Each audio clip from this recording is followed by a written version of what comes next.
The reason why the West is so perturbed by India's response to the Nijjar killing allegations is very easy to understand.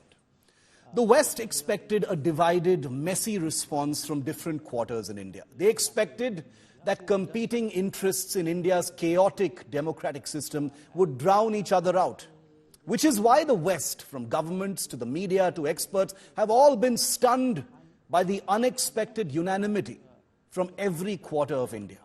Which is why I see the India-Canada flashpoint as a major inflection point, a major milestone and an opportunity for our country, and one that is unfolding clearly as a painful learning experience for the West.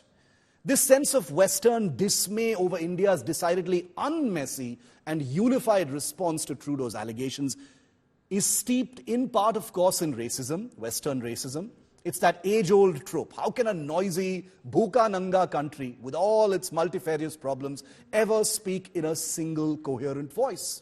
The West has also, in my view, been taken aback because anyone who has been an observer of India in the last 2 decades knows that ours is a country where politics frequently trumps Indian interests, especially on the international stage. We've seen it happen in some ways with India's ongoing frictions with Pakistan and China over the decades. And that may have given the West the confidence to assume that an audacious and unsubstantiated allegation against India, like the one that Trudeau has made, would simply trigger more chaos and noise from inside the country. What the West got instead was this famous Indian noise and chaos amalgamating into one supremely proud, unified voice.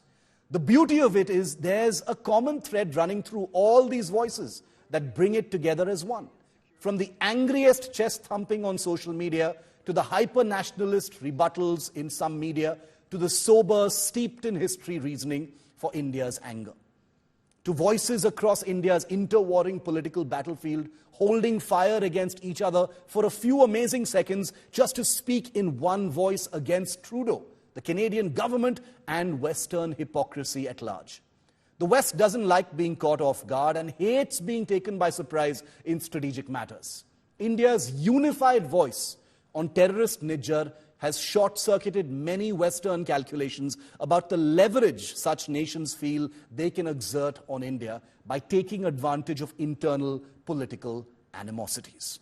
And this is one of the reasons why you'll see most Western commentators, including most recently Fareed Zakaria, conveniently describe India's response as hyper-nationalistic and entirely driven by online trolls. You'll find echoes of that in analysis by a whole range of Western commentators.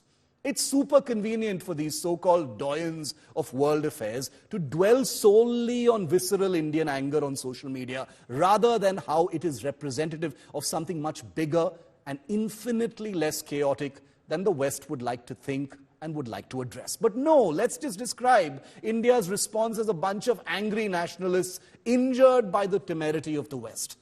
This is, of course, a hilarious cop-out. Let's not call it anything else, because for every angry troll out there whose feelings are informed by a larger Indian anger about Western hypocrisy, there's also an entire constellation of Indian academics, historians, strategic thinkers and experts, political scientists, journalists and politicians, many of whom you've seen here on India Today, who've used their energies, their agency, putting forward qualified and detailed reasonings for Indian anger and a sense of disbelief at the extent of Western hypocrisy in this very black and white matter.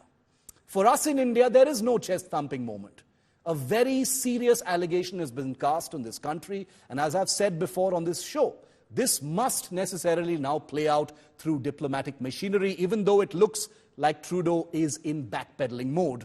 But far bigger for both spheres, the Western Hemisphere, the Eastern Hemisphere, particularly India, are the learnings from this episode.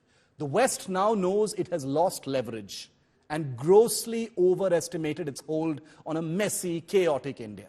And India has learned that the past does indeed pass. This is no longer an India that is underconfident on the international stage, no longer an India that follows someone else's lead, no longer an India bedeviled by colonial insecurities and diffidence regarding matters of the proverbial high table.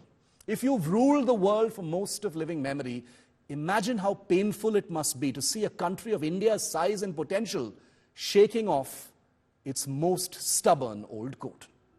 Thank you for listening.